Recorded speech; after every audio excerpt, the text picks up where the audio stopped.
নমস্কার বন্ধুরা, আমি পর্ণা। আপনারা দেখছেন সবুজ বাগান।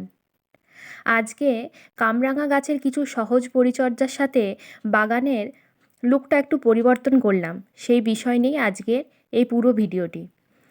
তো চলুন প্রথমে কামরাঙা গাছের সম্বন্ধে আমরা কিছু জেনে নিই। আমাদের রাজ্যে কামরাঙা হলো একটি জনপ্রিয় ফল। এই ফলটি নানান পুষ্টিগুণে সমৃদ্ধ।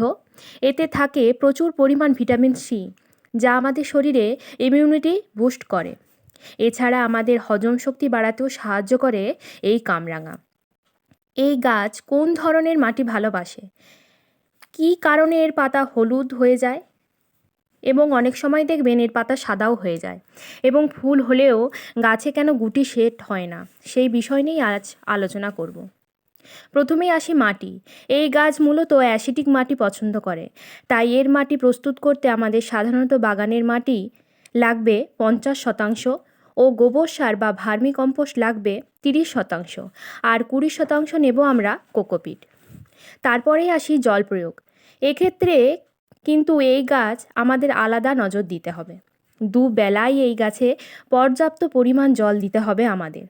খেয়াল রাখতে হবে মাটি যেন সব সময় ময়েস্ট থাকে। জল কম হওয়ার কারণেও কিন্তু গুটি ঝরে যায়, আর ফুল থাকা অবস্থায় গাছে সকালে জল স্প্রে করতে হবে। এরপর আসি সূর্যালোক। এই গাছ খুব রোদ পছন্দ করে, তাই সারাদিনের মধ্যে যেখানে বেশি রোদ পড়ে সেই স্থানে এই গাছ রাখবেন। কম করে যেন 5 থেকে 6 ঘন্টা রোদ পায়। তারপর আসি খাবার ব্যবস্থাপনা। এই গাছে প্রতি এক মুঠো পরিমাণ সার লাগবে মাসে একবার, আর সেটা আমি দিই মিক্স সার। সেই খাবারে যেন হাড় গুঁড়ো বা চুন জাতীয় কোনো খাবার না থাকে। মানে যেই খাবারে মাটি ক্ষারীয় হয়ে যায় সেই খাবার কিন্তু এই গাছ একদমই পছন্দ করে না। তাই এই গাছে ক্ষারীয় না হয় সেই দিকটা আমাদেরকে লক্ষ্য রাখতে হবে। আর এই গাছের পাতা হলুদ হয়ে যায় কিন্তু আয়রনের অভাবেও। তাই জন্য মাসে একটা ভিটামিন স্প্রে করব গাছে, যা আয়রনের ঘাটতি মেটাবে। আর ফুল আসা মাত্রই এই বোরন 20 স্প্রে করব আমরা গাছে প্রতি মাসে একবার। তার সাথে দেব এই ভিটামিন, আমি এখানে অ্যাগ্রোমিন গোল্ড দেখাচ্ছি। আপনারা যে কোনো ভিটামিন স্প্রে করতে পারেন মাসে একবার। তার সাথে অবশ্যই আমরা স্প্রে করব এসওপি, মানে সালফেট অফ পটাশ। তা গাছেও স্প্রে করব এবং কিছুটা পরিমাণ জল মাটিতেও দেব। এর ফলে ফুল ও গুটি ঝরা রোধ হবে। এই হলো এই কামরাঙা গাছের খুবই সহজ একটা পরিচর্যা। আজ কিভাবে আমি বাগানটা গোছালাম চলুন সেটা একবারটি দেখে নেওয়া যাক।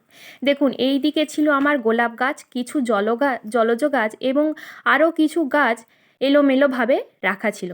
তাই জন্য ঠিক করলাম এই দিকের গাছগুলো রাখবো আমি ওই দিকে, আর ওই দিকের ফলের গাছগুলো নিয়ে আসবো আমি এই দিকে। কারণ এই দিকে উঠা সূর্য থেকে ডুবা সূর্য পর্যন্ত পর্যাপ্ত পরিমাণে রোদ পাবে, আর আমরা সবাই জানি ফলের গাছে প্রচণ্ড রোদের দরকার।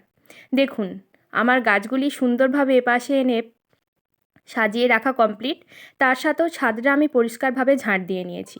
এর ফলে কি হয়, ছাদের ময়লাগুলোর সাথে সাথে টবে স্থান পরিবর্তন হলে টবের নিচে বাস করা পিঁমড়ে, শামুক এইগুলোকেও সরানো যায় এবং এরা ভয়ে পালিয়েও যায় এক প্রকার বলতে পারেন। তাই জন্য মাঝে মধ্যে এরকমভাবে বাগানে যদি টব স্থানান্তরিত করেন আপনারাও, তাহলে বাগানের লুকটাও একটু চেঞ্জ হয় এবং গাছগুলোর একটুখানি ভালোভাবে সাজিয়ে গুছিয়ে রাখলে মানে নিজেকেও একটু ভালো লাগে। বাগানে এসে সেই একই অবস্থায় গাছগুলিকে বারবার না দেখে একটু যদি আলাদাভাবে আমরা দেখি, তাহলে নিজের মনটাও একটু খুশি হয়ে যায়। দেখুন, এই দিকে বড় বড় গাছগুলো পেয়ারা গাছ, সবেদা গাছ, কুল গাছ, এই গাছগুলো রেখেছি, কারণ এই গাছে প্রচুর পরিমাণে সূর্যালোকের প্রয়োজন। সাথে আমার কয়েকটা লেবু গাছও আছে। আর এই গাছের সামনের দিকে আমি রেখেছি আমার গত বছরের গোলাপ গাছগুলি। আর এই দিকটায় দেখুন সুন্দরভাবে ইঁট দিয়ে তুলে দিয়েছি, যাতে নিচটা আমরা পরিষ্কার করতে পারি, মানে ঝাড়ু লাগাতে পারি খুব সহজে। তার উপরে মার্বেল পাথর দিয়ে আমি গাছগুলিকে রেখেছি। আর এর তলায় দেখুন ছাওয়া পড়ে বলে আমি এখানে যেই গাছগুলি কাটিং করে নতুন চারা করে রাখি সেইগুলিকে এখানে আমি সাজিয়ে রেখেছি, কারণ এই এমতো অবস্থায় ছাওয়া জায়গায় রাখলে কাটিংগুলি সুন্দরভাবে সেট হয়ে যায়। আমার মোটামুটিভাবে ছাদরা গোছানো কমপ্লিট হয়ে গেছে। আজকে মোটামুটিভাবে ছাদের কাজটা আমার শেষ। দেখুন, এই দিকে একটা ড্রাগন গাছ আছে, যেটা আমি বাইরে ব্যালকনির দিকে ঝুলিয়ে দিয়েছি। আর বেশ কিছু পরিমাণ ড্রাগন ফল ধরেছে, আপনারা দেখতে পাচ্ছেন নিশ্চয়ই। এই নিয়ে আমার কয়েকবার ড্রাগন ফল হারভেস্ট করা হয়ে গেল। আর তার সাথে এই দিকেও কিছুটা ড্রাগন ফলের গাছ আছে এবং কিছুটা পরিমাণ শসা গাছও আমি করেছি এবং তার সিঁড়ির মাধ্যমে ছাদে তুলে দিয়েছি। এটা একটা সাপোর্ট বলতে পারেন। আর এই পাশে আছে আমার একটা বড় মালটা লেবুর গাছ। সামনের দিকে কিছু গাঁদা গাছ লাগিয়েছি বস্তায় করে আনাজ ঘষা দিয়ে। এই আনাজ ঘষা সংক্রান্ত ভিডিও আছে আমার চ্যানেলে, কিভাবে আনাজ ঘষা দিয়ে আপনারা গাছ বসাবেন, তা একবারটি আমার চ্যানেলে গিয়ে দেখে নেবেন, উপকৃত হবেন। আর এই পাশেও আছে কিছু কাটিং, সামনেই আছে কুমড়ো গাছ।